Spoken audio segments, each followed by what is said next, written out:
ممبر نور پر جلوہ بار بالخصوص صدر اجلاس سرپرست جلسہ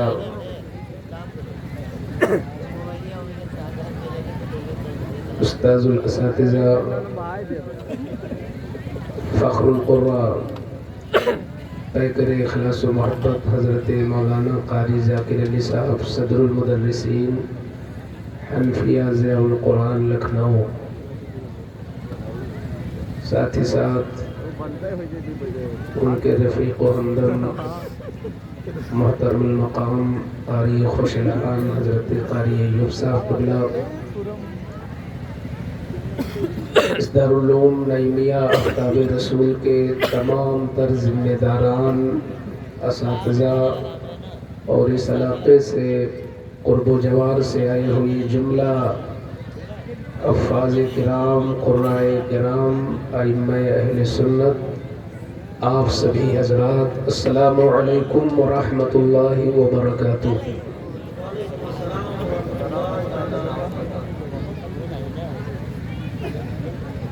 آج کچھ بچوں کی دستار بندی ہے جو لوگ حقیقت میں ان بچوں سے پیار کرتے ہیں، ان کی اخلاقی اور ایمانی ذمہ داری ہے کہ وہ ادھر ادھر جہاں بھی ہو، اگر کسی خاص ضرورت میں مصروف ہے تو فارغ ہو کر بہت جلد جلسے میں تشریف لائیں۔ الحمدللہ کفا وسلام علی عبادہ الذین اصطفیٰ، اما بعد فاعوذ باللہ من الشیطان الرجیم، بسم اللہ الرحمن الرحیم، وَلَقَدْ يَسَّرْنَا الْقُرْآنَ لِلذِّكْرِ فَهَلْ مِن مُدَّكِرٍ۔ آمنت باللہ صدق اللہ العظیم۔ ایک بار انتہائی عقیدت و محبت، خلوص و للہیت کے ساتھ بارگاہ رسالت میں درود شریف پڑھ لیں۔ اللہم صلی علی سیدنا و مولانا محمد معدن الجود والکرم وآلہ مبارک وسلم کما تحب و ترضا بأن تصلی علیہ۔ اب یہ وقت ہے کہ جن بچوں کی دستار ہے انہیں لایا جائے اور ان کے تمام اہل تعلق بھی ادھر ادھر گھومے پھرے نہ بلکہ سب لوگ حاضر ہو جائیں۔ حضرات گرامی،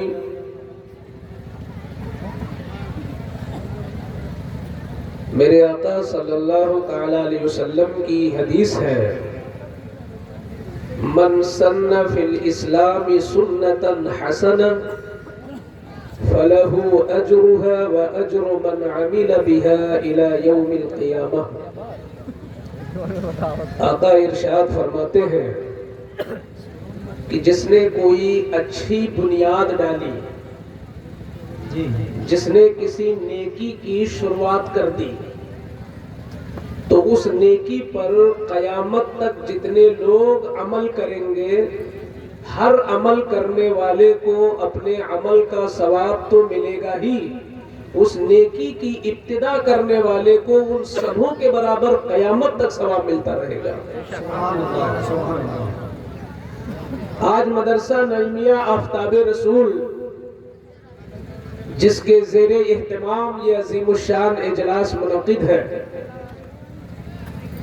ظاہر سی بات ہے کہ اس مقدس ادارے کی بھی بنیاد کسی نے رکھی ہے۔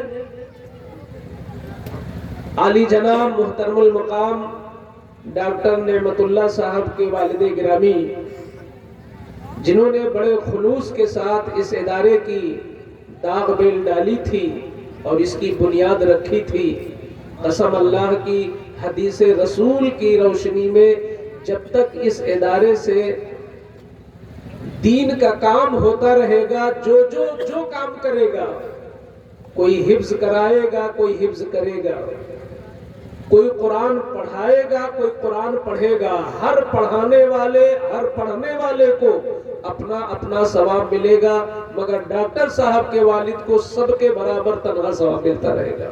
سبحان اللہ، سبحان اللہ۔ یہ بڑا نیک عمل ہے جو یہ صدقہ جاریہ اعلیٰ درجے کا صدقہ جاریہ ہے، مدرسے کی بنیاد۔ میں دعا کرتا ہوں اللہ انہیں کروٹیں جنت عطا فرمائے۔ حضرات گرامی، آج یہ جو سارا کا سارا انتظام آپ دیکھ رہے ہیں، مدرسے کے تمام معاونین، محبین اور ذمہ داروں کا یہ کرم ہے، ان کی توجہ، ان کی محنت کا یہ نتیجہ ہے۔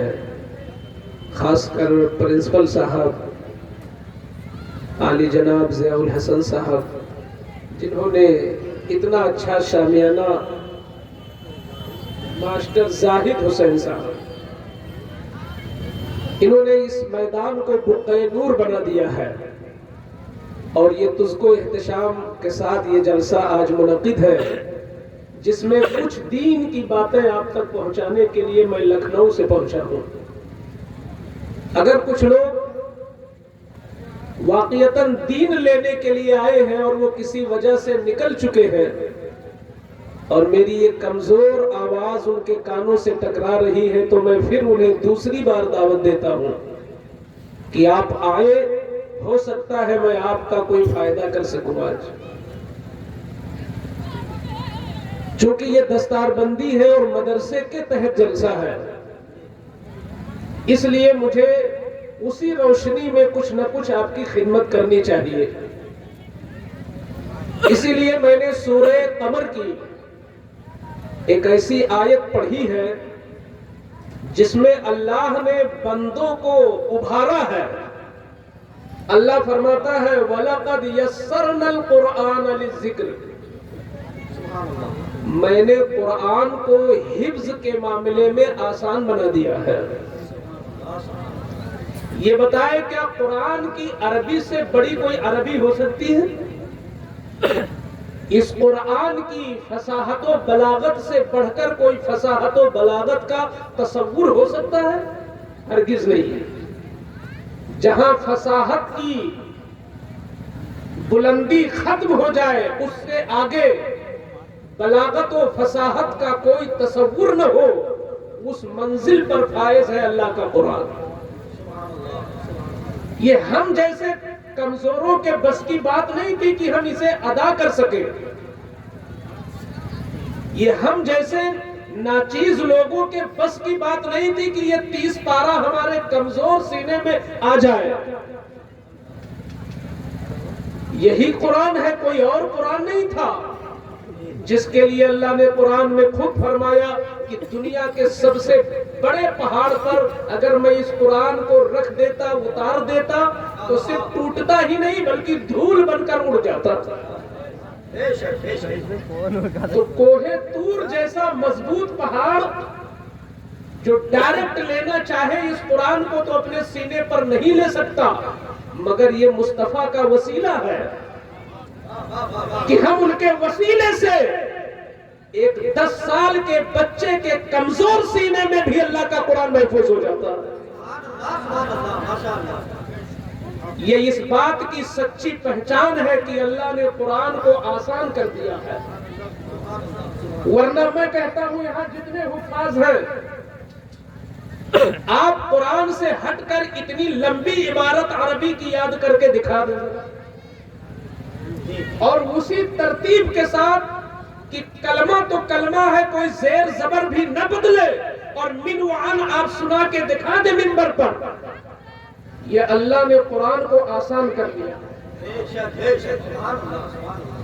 اس سے دقیق اور اس سے سخت، اس سے مشکل کوئی کلام نہیں، مگر خدا کا کرم ہے کہ یاد کرنے میں اس سے آسان کوئی کلام نہیں ہے۔ ارے عربی تو عربی ہے، اردو نہیں یاد ہوتی، جو خود ہماری اپنی زبان وہ نہیں یاد ہوتی، مگر جنت کی زبان ہمیں یاد ہو جا رہی ہے۔ قبر والی زبان ہمیں یاد ہو جا رہی ہے. تو اللہ نے قرآن کو آسان کر دیا اور فرماتا ہے فَهَلْ مِن مُدَّكِرٍ، ہے کوئی جو اس قرآن کو یاد کرنے کے لیے تیار ہو جائے. یہیں سے اس مغالطے کا چہرہ روشن ہو گیا. جو آج کے کچھ دانشور یہ کہتے نظر آتے ہیں کہ 4-5 سال قرآن کے حفظ کے لیے بچوں کو ڈالنا یہ بچوں کی زندگی کے ساتھ معاذ اللہ کھلواڑ ہے. وہ کہتے ہیں اس سے کون سی بڑی دینی خدمت ہو سکتی ہے. میں توجہ چاہوں گا، آج کا دانشور یہ کہتا ہے کہ اپنے بچے کو تم نے 5 سال 4 سال 6 سال کے لیے اس قرآن کو طوطے کی طرح رٹنے کے لیے دے دیا مدرسے میں. اس سے دین کا کون سا کام ہوگا اور ایمان کا کیا تحفظ ہوگا ایک حافظ سے. میں ان سے پوچھنا چاہتا ہوں اس آیت کا جواب کیا ہے تمہارے پاس. اللہ کہتا ہے کہ ہے کوئی اس کو یاد کرنے والا، میں نے یاد کرنے کے لیے آسان کیا ہے. اور تم دانشور آج بن رہے ہو. میں پوچھنا چاہتا ہوں صدیق اکبر نے قرآن کا حفظ کیوں کیا؟ کیا بات ہے. صدیق اکبر کب ایمان لائے؟ مصطفیٰ سے صرف 2 سال چھوٹے ہیں عمر میں، اور اعلان نبوت کے بعد ہی تو ایمان لائے. اور اس عمر میں پہنچ کر صدیق اکبر قرآن کو یاد کر رہے ہیں تو سنت صدیقی ہے. اور 1,00,000 صحابہ میں نہ جانے کتنے صحابہ ہیں جو پورے قرآن کے حافظ تھے.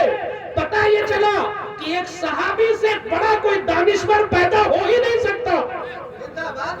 اور صحابہ نے قرآن یاد کر کے بتایا.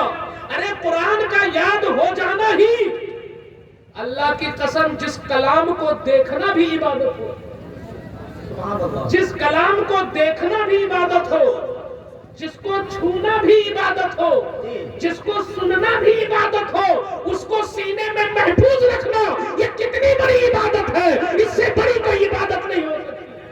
زندہ باد زندہ باد. نعرہ تکبیر، نعرہ رسالت، مسلک اعلیٰ حضرت، اعجاز قرآن کانفرنس، جلسہ دستار بندی، حضرت علامہ مفتی شیر محمد صاحب قبلہ. اور میں بتاؤں، ایک ڈاکٹر جو نصاب پڑھ رہا ہے، جس سلیبس کو پڑھ کر کے ایک انسان ڈاکٹر بن جاتا ہے، جس نصاب کو پڑھ کر ایک انسان انجینئر بن جاتا ہے، ٹھیک ہے وہ وقت کی ضرورت اپنی جگہ مسلم ہے. یہ اللہ کا نظام ہے. اس نظام کو چلنے کے لیے اور اس نظام کو باقی رہنے کے لیے ایک ڈاکٹر کی بھی اشد ضرورت ہے، ایک انجینئر کی بھی سخت ضرورت ہے. لیکن جس سلیبس کو پڑھ کر ایک انسان ڈاکٹر بنا، جن کتابوں کو پڑھ کر ایک انسان انجینئر بنا، ان کتابوں کو لکھنے والا کون ہے؟ ان کتابوں کو لکھنے والا کون ہے؟ ان کتابوں کو بنانے والا کون ہے؟ وہ زبان کس کی ہے؟ وہ انسان ہی لکھنے والا ہے، وہ انسان ہی کی اپنی زبان ہے. تو میں کہتا ہوں اگر ایک ڈاکٹر کی اس زمین پر قدر ہے اور ایک انجینئر کی اس زمین پر عزت ہے، صرف دنیا کے انسان کی لکھی ہوئی کتاب پڑھ لینے کی وجہ سے، تو اس حافظ کی کتنی بڑی شان ہونی چاہیے جس نے اس کتاب کو پڑھا ہے کہ نازل کرنے والا خدا ہے اور جس پر نازل ہو رہا ہے وہ مصطفیٰ ہے. زندہ باد زندہ باد.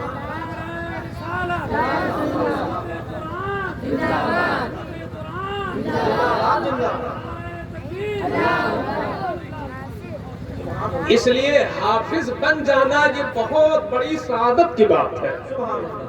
یہ وقت کو رائگاں کرنا نہیں ہے، یہ وہ وقت ہے جو اللہ کی بارگاہ میں مقبول ہے. یہی کتاب ہے کہ تم دنیا کی زبان کو الٹی سیدھی اپنی تتلی زبان سے بولنا چاہو تو انسان طنز کرے گا، ہنسے گا، اور تمہارا وہ لیکچر اور تمہاری وہ اسپیچ ناقابل قبول ہوگی. کیونکہ تیری زبان میں لکنت ہے، مگر واہ رے اللہ کا قرآن کہ اگر ایک تتلا انسان کوشش کے ساتھ قرآن کو سیکھنا چاہتا ہے تو حضور فرماتے ہیں کہ تتلے اور لکنت والے کو اللہ دوہرا ثواب عطا فرمائے گا، کیونکہ یہ قرآن سیکھنے میں محنت کر رہا ہے۔ یہی قرآن ہے۔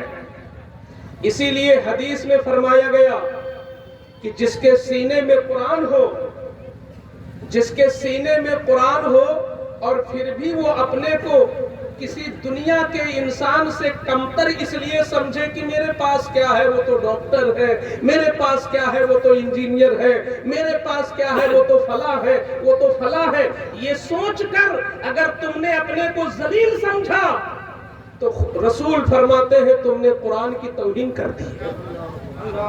تم کسی سے کم نہیں ہو، وہ دنیا کے انسانوں کا نصاب پڑھتا ہے، تم اللہ کا نازل کردہ قرآن پڑھ چکے ہو۔ اس سے بڑی دولت تمہارے لیے کیا ہونی چاہیے؟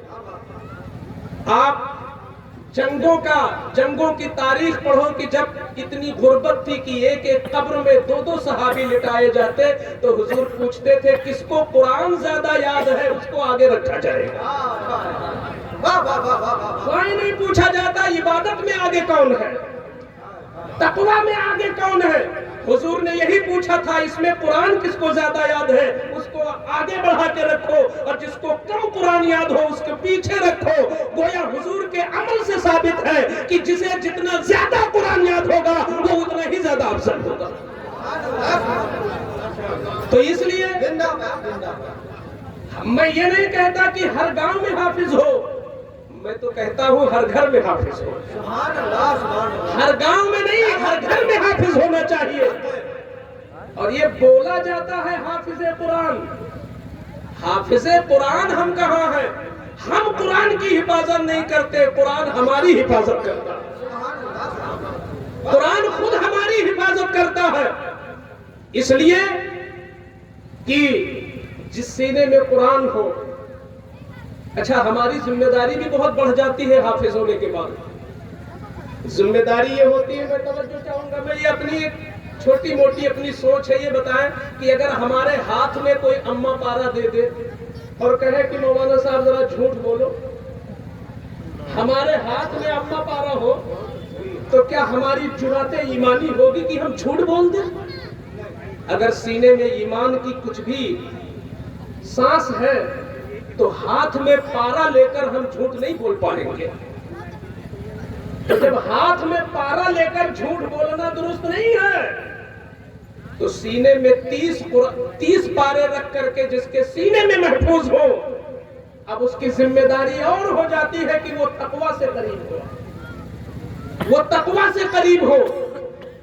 اور یہی حافظ قرآن، آپ نے کیا سمجھا کہ صرف ان کا ایک کام ہے کہ مہینے میں، رمضان کے مہینے میں یہ تراویح سنا دیں اور 10 20 25 ہزار ہم نذرانہ دے دیں، یہ ان کا حق ہے صرف؟ یہ تو آپ کی سعادت ہے۔ حضور فرماتے ہیں کہ اگر کوئی دین والا عالم اور خاص کر استاذ، اگر استاذ کسی شاگرد کی کوئی دولت یا اس کا کوئی تحفہ قبول کر لے تو شاگرد یہ نہ سوچے کہ میں نے دے دیا، خوشی منائے کہ استاذ نے اس کو قبول کر لیا، یہ شان ہوتی ہے۔ اس حافظ قرآن کو کل قیامت کے دن کون سا درجہ ملے گا وہ ذرا سنیں۔ مولا علی اس حدیث کے راوی ہیں، آقا ارشاد فرماتے ہیں یقال لصاحب القرآن اقرأ وارتقی ورتل کما ترتل فی الدنیا۔ جب جنت سامنے ہوگی اور جنتی دھیرے دھیرے اپنی اپنی جگہ پکڑ رہے ہوں گے، ایک حاجی اپنی جگہ جائے گا، ایک نمازی جنت میں اپنی جگہ پہنچے گا، ایک روزہ دار اپنی جگہ پہنچے گا، 5 وقتہ نمازی اپنی جگہ پہنچے گا۔ یہ ہر عمل والا اپنے اپنے عمل کے دائرے میں جنت میں منزل پائیں گے سب کے سب۔ اب جب حافظ قرآن کی باری آئے گی تو جنت میں درجے بہت زیادہ ہوں گے، بہت زیادہ درجے ہوں گے۔ حافظ قرآن سے کہا جائے گا اے حافظ قرآن تو قرآن پڑھنا شروع کر اور اسی ترتیل کے ساتھ قرآن پڑھ جس طرح تو دنیا میں پڑھتا تھا. جس طرح تو درسگاہ میں بیٹھ کر صحت کے ساتھ قرآن پڑھتا تھا اسی صحت کے ساتھ قرآن پڑھ. اور جب تیری ایک آیت مکمل ہو تو اپنا ایک درجہ اور اونچا چلا جا. پھر دوسری آیت پڑھ ایک درجہ اور اوپر چڑھ. تیسری آیت پڑھ ایک درجہ اور اوپر چڑھ. اس طرح جب الحمد سے شروع ہو کر والناس کی سین تک پہنچے گا تو قرآن میں جتنی آیتیں ہیں ایک حافظ کا درجہ غیر حافظ سے اتنا ہی اونچا ہوگا. اب جو حافظ ہے ان کی زبان سے اب تو سبحان اللہ ہونا چاہیے. یعنی ایک غیر حافظ سے ایک حافظ کا درجہ کتنا بلند ہوگا جنت میں؟ جتنی آیتیں ہیں قرآن کے اندر ہر آیت پر ایک درجہ اس کا بلند ہوتا چلا جائے گا. آپ نے بڑی مشہور حدیث میں سنا ہوگا کہ صرف حافظ ہی کا درجہ بلند نہیں ہوگا بلکہ آقا فرماتے ہیں من حفظ القرآن وعمل بما فيه البس والداه تاجا يوم القیامہ. جس حافظ قرآن نے قرآن کا حفظ بھی کر لیا اور ساتھ ساتھ اس پر عمل پیرا بھی ہو گیا، عامل ہو گیا.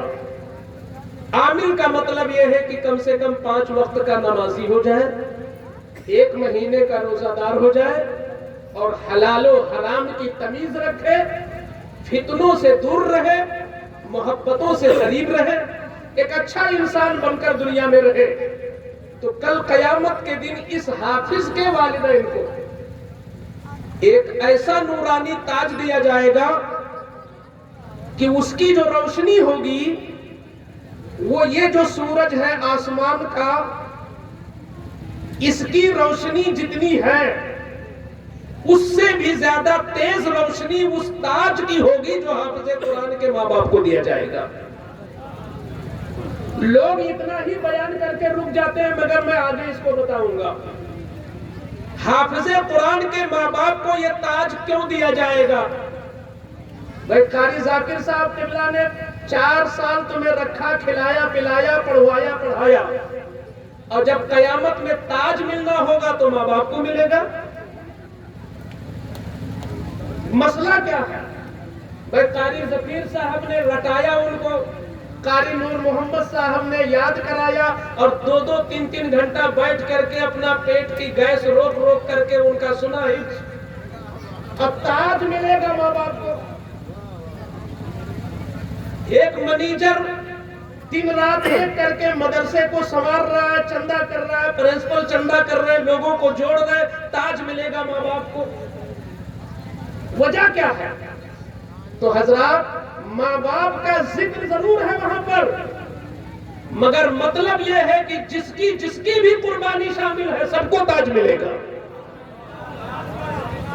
یہ ماں باپ کی قربانی اس لیے ہے کہ ماں چاہتی تو اس 15 سال کے بیٹے سے کمائی کرواتی، باپ چاہتا تو 15 سال کے بیٹے کو بمبئی بھیجتا، اس سے رقم حاصل کرتا، دنیا بناتا، مگر ماں باپ نے غربت میں جینا پسند کیا مگر بیٹے کو خالی کر دیا، جا قرآن کا حافظ بن جا.